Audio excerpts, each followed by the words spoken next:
আসসালামু আলাইকুম। সবাইকে স্বাগত জানাচ্ছি আমার আজকে নতুন আরেকটি রেসিপি দেখার জন্য। আমি আজকে আপনাদের সাথে শেয়ার করব মুচমুচে নারকেলের চিরা বা চিপস তৈরির রেসিপি। ছোট বড় সবার অনেক বেশি পছন্দের হয়ে থাকে নারকেলের চিপস। আশা করি নারকেলের চিরা বা চিপস তৈরির রেসিপিটি আপনাদের কাছে অবশ্যই ভালো লাগবে। চলুন দেখে নিই তৈরি করতে কী কী লাগছে। আমি এখানে মাঝারি সাইজের একটা নারকেল নিয়েছি। নারকেলের যে উপরে শক্ত বাদামি কালার খোসাটা সেটা কিভাবে ফেলে দিতে হয় এর আগে একটা ভিডিওতে আমি কিন্তু আপনাদের সাথে শেয়ার করেছিলাম। সেই ভিডিওটা আপনারা দেখে নিতে পারেন, আমি ডিসক্রিপশন বক্সে লিংক দিয়ে দিব, বা যারা দেখেছেন তারা তো জানেনই। তো খোসাটা ফেলে দিয়ে একটা পিলারের সাহায্যে এরকম লম্বা করে আমি এই টুকরোগুলো করেছি। তারপর আমি এখানে নর্মাল পানি নিয়েছি, তো একবার ধুয়ে নিতে হবে নারকেলের টুকরোগুলোকে, কারণ নারকেলের কিন্তু অনেক বেশি তেল থাকে, তাই একবার ভালো করে ধুয়ে যে তেলটা এক্সট্রা সেটা সরিয়ে নিতে হবে। তো আমি একবার ধুয়ে নিচ্ছি, ধুয়ে তারপর সরাসরি এরকম একটা ছাঁকনিতে ছেঁকে রেখে দিচ্ছি যাতে করে এক্সট্রা পানিটা সরে যায়। তো আমি এই ছাঁকনিতে নিয়ে নিয়েছি যাতে করে এক্সট্রা পানিটা সরে যায়। এই যে দেখুন, আর কোনো তেল নাই, মানে নারকেলের যে তেলটা সেটা যেন না থাকে, খেয়াল রাখতে হবে। তারপর একটা প্যানের মধ্যে আমি দিয়ে দিচ্ছি 1.5 কাপ চিনি।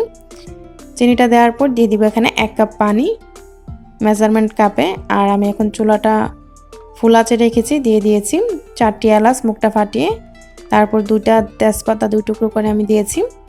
তো একটু নেড়ে দিচ্ছি, অপেক্ষা করছি বলক আসা পর্যন্ত। কিছুক্ষণ পর যখন বলক আসতে শুরু করে দিয়েছে, আমি এখানে 2 টুকরো দারচিনি দিয়ে দিলাম ছোট সাইজের। তো এটা অবশ্যই চিনিটা ভালো করে গলে তারপর টক বগিয়ে বলক আসতে হবে। যখন ঠিক এরকম টক বগিয়ে বলক চলে আসবে তখন দিয়ে দিচ্ছি নারকেলের টুকরোগুলো। চুলার আঁচটা আমি এই পর্যায়ে ফুল আঁচে রেখেছি। যখন নারকেলের টুকরোগুলো দেওয়ার পর উপর দিয়ে টক বগিয়ে এরকম আবার বলক চলে আসবে, তখন চুলার আঁচটা মিডিয়াম হিটে রেখে অপেক্ষা করব ঘন হয়ে যাওয়া পর্যন্ত, শিরাটা একদম ঘন হয়ে মাখা মাখা হয়ে যাওয়া পর্যন্ত। এই যে দেখুন, কিছুক্ষণ পর শিরাটা কিন্তু অনেকটা ঘন হয়েছে, এটা আরও একটু মাখা মাখা হবে।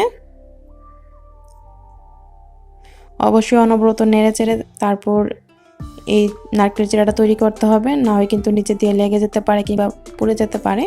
তো যখন ঠিক এই পর্যায়ে চলে আসবে 2 তারের মতো একটা শিরা ঘনত্বটা হবে, তখন চুলা থেকে এই প্যানটা নামিয়ে নিতে হবে। চুলা থেকে আমি প্যানটা নামিয়ে তারপর এইভাবে অনবরত নেড়ে চেড়ে দিচ্ছি যাতে করে শিরাটা শুকিয়ে যায়। তো শিরাটা যতটুকু লাগার নারকেলের টুকরোর গায়ে লেগে যাবে, আর যেটা এক্সট্রা সেটা আলাদা হয়ে যাবে। তো এইভাবে অনবরত নাড়তে নাড়তে একটা পর্যায়ে দেখা যাবে নারকেলের চিপসগুলো মচমচে হয়ে গিয়েছে, আর যে এক্সট্রা চিনিটা সেটা আলাদা হয়ে গিয়েছে। এই যে দেখুন, নাড়তে নাড়তে কিন্তু এক পর্যায়ে চিপসগুলো একদমই মচমচে হয়ে গিয়েছে আর আলাদা হয়ে গিয়েছে। এক্সট্রা চিনিটা কতটা মচমচে হয়েছে আপনারা নিশ্চয়ই দেখেই বুঝতে পারছেন। আমি একটু কাছ থেকে আপনাদেরকে দেখাচ্ছি। এই নারকেলের চিপসটা ঠিক এইভাবে আপনারা তৈরি করবেন, খুব সহজ এই রেসিপিটি। আশা করি আপনাদের কাছে অবশ্যই ভালো লাগবে।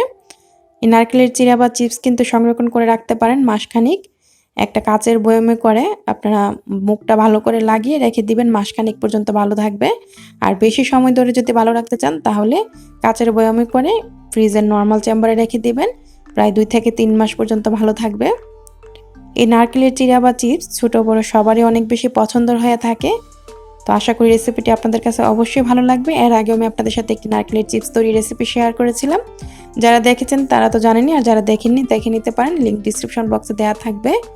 আমার আজকের এই রেসিপিটি দেখার জন্য আপনাদের সবাইকে অসংখ্য ধন্যবাদ। সবাই ভালো থাকবেন, আমার জন্য দোয়া করবেন। আল্লাহ হাফেজ।